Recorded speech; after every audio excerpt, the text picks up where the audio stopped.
अस्सलामुअलैकुम नाज़रीन कराम, नई वीडियो में आपको खुश आमदीद कहते हैं। एक मरतबा फिर रिकॉर्ड टूट चुके हैं। ताकतवरों के तमाम तर मंसूबे पाकिस्तान की आवाम नाकाम बनाती जा रही है और फैसला साजों के फैसले अमली जामा पहनने से पहले ही बिल्कुल दबड़दूस हो चुके हैं, क्योंकि कैदी नंबर 804 अटक जेल में बैठे हुए पाबंदे सलासल कोई राब्ता नहीं है, लेकिन वो फिर भी जीत चुका है। इमरान खान को हराने वाले एक मरतबा फिर हार चुके हैं। वैसे तो ये उसी दिन हार गए थे जिस तरह फराज ने कहा है ना कि तू वहीं हार गया था मेरे बुज़दिल दुश्मन, मुझसे तन्हा के मुकाबिल तेरा लश्कर निकला। जब ये पीडीएम के टोले का पूरा लश्कर ताकतवरों के साथ एक शख्स को गिराने के लिए निकला तो ये वही हार गए थे, लेकिन आज तमाम तर मंसूबे एक मरतबा फिर खाक में मिले हैं। इसके साथ साथ कुछ और दीगर अहम डेवलपमेंट्स हैं। जनरल आसिम मुनीर का डॉक्ट्राइन अब अपना असर दिखाना शुरू हो चुका है, लिस्टें तैयार हो चुकी हैं और एक बहुत बड़े ऑपरेशन का आगाज़ हुआ है। जबकि दूसरी जानिब उस्मान डार को उठा लिया गया है। उस्मान डार कहाँ पर छुपे थे, गिरफ्तारी है या फिर अगवा है, ये मामला भी डिस्कस करेंगे। जबकि इस वक्त जो सूरत हाल मुल्क के अंदर बन चुकी है, पाकिस्तान तहरीक इंसाफ को चाहिए कि वो ज़िमनी इंतखाबात में कम अज़ कम हिस्सा ना ले। उसकी वजह क्या है? उसकी वजह यह है कि जब जब पाकिस्तान तहरीक इंसाफ जीतती है, जब जब पाकिस्तान तहरीक इंसाफ को फतह हासिल होती है, इलेक्शंस करवाने का चांस कम होता जाता है और ताकतवर सर पकड़ के बैठ जाते हैं। अब आप देखें कि इमरान खान की गिरफ्तारी के बाद सवाल ये पैदा होता है कि पेशावर किसका? इमरान खान का। हरीपुर किसका? इमरान खान का। और अब गिलगित बल्तिस्तान के अंदर जो इंतखाबात हुए, इस्तोर किसका? इमरान खान का। पूरा पाकिस्तान आज भी इमरान खान के साथ खड़ा है। धांधली या धांधले का मार्जिन भी आवाम ने बिल्कुल ख़त्म कर दिया है। मतलब कितनी धांधली कर लेंगे? इतने वोट पड़ते हैं, इतनी आवाम निकलती है कि वो मार्जिन भी ख़त्म हो जाता है। मैं आपके सामने डिटेल्स रखता हूँ इस इंतखाब की कि ये क्यों अहम था, क्यों ये एक रेफरेंडम है रजीम चेंज ऑपरेशन के ख़िलाफ़, इमरान खान के हक़ में ये रेफरेंडम किस तरह से है। It is not just a simple election एक सीट के लिए, ये एक पूरे नज़रिए की फतह है। वो किस तरह से, इस पर भी बात करते हैं। इस वक्त बड़ी एक कॉम्प्लिकेटेड सी सिचुएशन नाज़रीन कराम पैदा हो चुकी है। एक जानिब बिलावल भुट्टो जरदारी हैं तो दूसरी जानिब आसिफ अली जरदारी। बिलावल भुट्टो कहते हैं कि 90 दिन में इंतखाबात होने चाहिए, जरदारी साहब कहते हैं कि इंतखाबात आइन के मुताबिक होने चाहिए। हल्का बंदियाँ करवा के इलेक्शन कमीशन इंतखाबात करवाए। हमें इलेक्शन कमीशन पर बड़ा एतमाद है। इलेक्शन कमिश्नर जो है वो बेहतरीन आदमी है, इलेक्शन कमीशन के मेंबरान बिल्कुल ठीक हैं। जबकि बिलावल लगातार कह रहे हैं कि हम 90 दिन में इंतखाबात चाहते हैं। अब बिलावल की स्टेटमेंट के बाद जरदारी की स्टेटमेंट आई तो ये हमें लगा कि पीपल्स पार्टी का ओवरऑल 24 घंटे में ही सॉफ्टवेयर अपडेट हो गया है। लेकिन मामला सॉफ्टवेयर की अपग्रेडेशन का नहीं है। बिलावल ने जो आखिरी बात की थी पार्लियामेंट के सेशन में नवाज शरीफ और जरदारी को मुखातिब करके कि आप लोग किस तरह की सियासत हमारे लिए छोड़कर जाना चाहते हैं, जो पूरी ज़िंदगी आपने सियासत की है, आप चाहते हैं कि मैं और मरियम वही सियासत करें। इसका मतलब ये था कि क्या हम इस्टेब्लिशमेंट के नीचे लगे रहें। अब chairman Peoples Party Bilawal Bhutto Zardari ने एक बड़ी दिलचस्प स्टेटमेंट दी है। पहले इनकी स्टेटमेंट उससे 180 डिग्री डिफरेंट बाप की स्टेटमेंट, अब दोबारा बेटे की स्टेटमेंट आई है। इन्होंने कहा 90 दिन तो बहुत दूर, 60 दिन में इलेक्शन होने चाहिए थे। हल्का बंदियों के लिए इलेक्शन के जरदारी के बयान का मतलब उन्हीं से पूछा जाए। केयर टेकर्स पर कोई एतराज़ नहीं, लेकिन ये चेयर टेकर ना बने। ये बड़ी दिलचस्प बात है कि ये कुर्सी ना छीन लें, ये केयर टेकर ही रहें, चेयर टेकर ना बने। हल्का बंदियों के बाद इलेक्शन के जरदारी के बयान का मतलब इन्होंने कहा कि जरदारी साहब से ही पूछें, मुझसे ना पूछें। ये बदीन में इन्होंने गुफ्तगू की और बिलावल ने कहा कि मैं सिर्फ घर की बातों पर ही साबिक सदर आसिफ अली जरदारी के बयानात का पाबंद हूँ। सियासी और आइनी मामलात में पीपल्स पार्टी की CEC के फैसलों की पाबंदी लाजमी है। यानी मैं अपने वालिद के बयान की नहीं बल्कि CEC के जो बयानात हैं, सेंट्रल एग्जीक्यूटिव कमेटी, मरकज़ी मजलिस आमला के बयानात का पाबंद हूँ और जरदारी के जो फैसले हैं उनका मैं घर में पाबंद हूँ। और इसका मतलब जो जरदारी साहब ने बयान दिया है उन्हीं से पूछा जाए। यानी उन्होंने डिसऑन किया है आसिफ जरदारी की स्टेटमेंट को और कहा है कि पार्टी और CEC उसी से वो जो कहती है उसकी मैं बात कर रहा हूँ।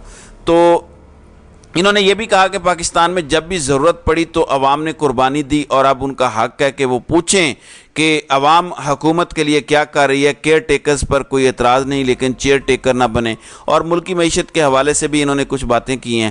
دوسری جانب پیپلز پارٹی کو ایک اور بڑا دھچکا لگنے جا رہا ہے، اور سندھ میں پیپلز پارٹی کے خلاف اتحاد کے لیے سیاسی جماعتوں کے رابطے ہوئے ہیں۔ ظاہر ہے پیپلز پارٹی طاقتوروں کو آنکھیں دکھائے، اور یہ کیسے ہو سکتا ہے کہ پیپلز پارٹی کو سندھ کی اجارہ داری قائم رکھنے دی جائے۔ ذرائع کے مطابق مسلم لیگ نون، متحدہ قومی movement, Grand Democratic Alliance G D A اور جمعیت علماء اسلام فضل الرحمان گروپ میں مشاورت جاری ہے۔ ذرائع کا کہنا ہے کہ M Q M, G D A اور جے یو آئی کے وفود کی کئی ملاقاتوں میں مختلف نکات پر اتفاق ہوا ہے۔ ذرائع کے مطابق پیپلز پارٹی کے خلاف سندھ بھر میں مشترکہ امیدوار کھڑے کرنے پر اتفاق ہوا ہے، اور طے پایا ہے کہ جس حلقے میں جس جماعت کی اکثریت ہوگی وہاں کوئی اتحادی اپنا امیدوار کھڑا نہیں کرے گا، جبکہ ایم کیو ایم ذرائع کا کہنا ہے کہ متحدہ تو کسی اتحاد کا حصہ نہیں بن رہی۔ البتہ متحدہ کو کیا پتہ کہ وہ کس اتحاد کا حصہ بنے گی یا نہیں، یہ تو انہیں الٹیمیٹلی بتایا جائے گا تو وہ کنفرم کر پائیں گے کہ کیا معاملہ ہے، کیونکہ متحدہ کا آپ کو بھی پتہ ہے کہ کیا وہ اپنے فیصلے خود لے سکتے ہیں۔ انہیں جس دن بتا دیا گیا کہ اتحاد کا حصہ بن جائیں، وہ چپ کر کے اپنے بیانات سے یو ٹرن لے کے سب کچھ کریں گے۔ تو یہ بھی ایک سندھ کے اندر جو ہے وہ گیم چل رہی ہے۔ دوسری جانب ایک چیز بڑی کنفرم ہے کہ پاکستان تحریک انصاف کے خلاف کریک ڈاؤن کم ہونے کا نام نہیں لے رہا، اور پاکستان تحریک انصاف کے رہنما عثمان ڈار، آپ کو پتہ ہے کہ روپوش تھے، پہلے ان کے بھائی کو اٹھایا گیا، ان کے گھر میں جو کچھ کیا گیا، ان کی والدہ کو ریپ کی دھمکی دی گئی، ان کی فیکٹری سیل کرنا دور کی بات، گھر تک سیل کیا گیا، والدہ اور گھر کی عورتوں کو آدھی رات کو سڑک پہ بالکل لاوارث ایک طرح سے چھوڑ دیا گیا، اور عثمان ڈار کے گھر کا وہ چھاپا ابھی تک کسی کو نہیں بھولتا، وہ ویڈیوز جس کے اندر بد کردار پولیس آفیسر جس طرح کی زبان استعمال کر رہے ہیں، اس پر پوری قوم کے سر شرم سے جھک گئے۔ اب یہ معاملہ ہوا ہے کہ پاکستان تحریک انصاف کے مرکزی رہنما عثمان ڈار کے نامعلوم افراد کی جانب سے اغوا کے معاملے پر پی ٹی آئی کی سٹیٹمنٹ آئی ہے۔ پاکستان تحریک انصاف کی جانب سے عثمان ڈار کے اغوا اور جبری گمشدگی کی شدید مذمت کی گئی ہے۔ عثمان ڈار کو فوری طور پر بازیاب کرنے اور مجاز عدالت کے روبرو پیش کرنے کا مطالبہ کیا گیا ہے۔ لاقانونیت اور غنڈہ گردی کی شرمناک تاریخ رقم کرنے والی ریاستی مشینری کی جانب سے تحریک انصاف کے رہنماؤں کو جبری طور پر لاپتہ کرنے کا نیا سلسلہ سامنے آیا ہے۔ پہلے سینیٹر اون عباس بی پی، پھر صداقت علی عباسی، اور اب عثمان ڈار کو اغوا کیا گیا ہے۔ جبری طور پر لاپتہ کیے جانے کے بعد عمائدین کو ذہنی اور جسمانی کوفت پہنچا کر تحریک انصاف سے راہیں جدا کرنے پر مجبور کیا جاتا ہے۔ تحریک انصاف کو کچلنے کا یہ نیا کھلیا اور پیٹرن پہلے کے حربوں کی طرح انشاءاللہ ناکام ہوگا۔ ننگی اور ریاستی غنڈہ گردی کا پورا عزم و استقلال سے مقابلہ کریں گے اور آئین اور قانون کو ان کی گرفت سے آزاد کرائیں گے۔ عدلیہ کمزوری کی افسوسناک کیفیت سے باہر نکلے اور بنیادی حقوق اور قانون کے تحفظ کے حوالے سے ان غنڈہ صفت عناصر کو اپنے وجود کا احساس دلوائے کہ اس ملک کے اندر عدلیہ بھی ہے۔ یہ پاکستان تحریک انصاف کا کہنا ہے۔ عثمان ڈار کی والدہ کی بھی سٹیٹمنٹ آئی ہے کہ میرے بیٹے کو جو بھی اس نے جرم کیا ہے، سیاسی مقدمات ہیں، عدالت کے سامنے پیش کیا جائے، اس پر کیسز چلائے جائیں، لیکن یہ نہ کیا جائے جو اس کے ساتھ کیا جا رہا ہے، یعنی غائب کر دینا، اغوا کر لینا، لاپتہ کر دینا، گرفتار ہونا، یہ ایک الگ بات ہے۔ دوسری جانب گلگت بلتستان میں آپ کو پتہ ہے کہ عمران خان سے وفا کرنے پر سابق وزیر اعلیٰ خالد خورشید کو ایک جعلی ڈگری کے کیس میں نااہل کر دیا تھا۔ وہ سیٹ ان کی خالی ہوئی تھی اور انہیں عمران خان سے وفا کرنے کی سزا دی گئی، لیکن عوام کس طرح سے اس کا بدلہ لے رہی ہے۔ گلگت بلتستان کا حلقہ جی بی ایل اے 17 سترون،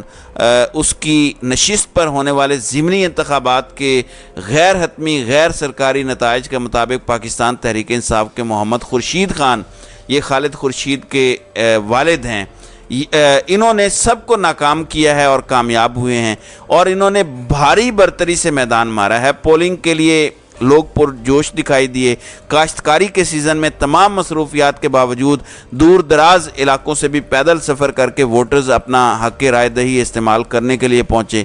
کئی پولنگ سٹیشنز پر ووٹرز نے پولنگ کا عمل سست ہونے کی شکایت بھی کی، اور اب اندازہ کر لیں کہ عوام نے ایک مرتبہ پھر عمران خان کے حق میں اپنا فیصلہ دیا۔ नाज़रीन इकराम, ये कोई छोटी चीज़ नहीं है, ये कोई आम बात नहीं है, एक बड़ी अहम डेवलपमेंट है और इस डेवलपमेंट की बहुत ज़्यादा इम्पोर्टेंस है। मैं ज़ाती तौर पर पीटीआई को मशवरा दूंगा कि ताकतवरों को मज़ीद बौखला के रखने से बेहतर है कि इस तरह के ज़िमनी इंतखाबात में आप हिस्सा ना लें, क्योंकि जब जब पीटीआई जीतती है तो इंतखाबात का प्रोसेस आगे से आगे होता जाता है, क्योंकि इनको इनकी औकात नज़र आ जाती है। अवाम इनके मुंह पर जूते मार कर बैठी हुई है, हाथ में छड़ी और ताकत के ज़ोर पर हुक्मरानी तो यजीद और चंगेज़ खान और फ़िरौन ने भी की। ज़रा अवाम के पास जाओ ताकि तुम्हें तुम्हारी वक़्त का पता चले। अवाम इमरान खान से पीछे हटने को तैयार नहीं है। यही वजह है कि बाकी ऑप्शंस भी अब एक्सप्लोर किए जा रहे हैं कि सिर्फ ताकत से पीटीआई को नहीं कुचलना, बातचीत से भी मामलात हल करो, इंतकामी सियासत बंद करो। दूसरी जानिब जनरल आसिम मुनीर ने सख्ती करने का कहा डॉलर स्मगलिंग और दीगर चीज़ों के ऊपर। अब उसमें भी गैर सरकारी नताइज सख्ती के आना शुरू हो चुके हैं। ताज़ा तरीन नताइज के मुताबिक बिजली सप्लाई करने वाली कंपनियों में ख़राब शोहरत वाले तकरीबन 250 अफसरान को वापस बुला लिया गया है और बग़ैर सिफारिश के 1900 अफसरान का तबादला हुआ है। शदीद तरीन क्रैकडाउन का आगाज़ हो चुका है। सिर्फ 2 दिन में बिजली चोरी के 2000 केसेस पकड़े गए हैं। 164 मिलियन के जुर्माने और 11 मिलियन रिकवर करवा लिए गए हैं। बताया जा रहा है कि इस दफ़ा जो पकड़ा जाएगा उसके लिए माफ़ी के दरवाजे हमेशा हमेशा के लिए बंद होंगे। ज़राए बता रहे हैं कि पाकिस्तान में जो इस वक्त हो रहा है वो नाकाबिले यकीन है और ऐसा खौफनाक ऑपरेशन इससे पहले ना कभी देखा और ना कभी सुना। तमाम अफराद का डाटा हासिल कर लिया गया है जो पिछले सालों में डॉलर्स की गैर मामूली ख़रीदो फरोख्त करते रहे। अफ़गान बॉर्डर बंद होने से स्मगलिंग के ट्रकों की लाइन लग गई है। ईरानी तेल की स्मगलिंग के करने वालों की लिस्टें तैयार कर ली गई हैं। डॉलर्स के ज़ख़ीरा अंदोज़ों पे छापे मारे जा रहे हैं। तो ये इस वक्त जो है वो कार्रवाइयाँ हो रही हैं। अब इसके नताइज जो हैं वो आइंदा आने वाले दिनों में ज़ाहिर होंगे। मेरा मुतालबा यही है कि अक्रॉस द बोर्ड एहतसाब नज़र आए तो फिर मज़ा है। कानून मकड़ी का वो जाला ना बने जिसमें हशरातुल अर्ज़ और छोटे मोटे कीड़े मकोड़े फंस जाते हैं और बड़े हैवान बड़े जानवर उस मकड़ी के जाले को फाड़ के निकल जाते हैं। अगर ऐसा ना हुआ तो हकीकी मानों में मुल्क की मईशत और तमाम चीज़ें ठीक हो जाएंगी। तो नाज़रीन इकराम, आपकी इस वीडियो के हवाले से क्या राय है? आप अपनी राय का इजहार कमेंट सेक्शन में ज़रूर कीजिएगा।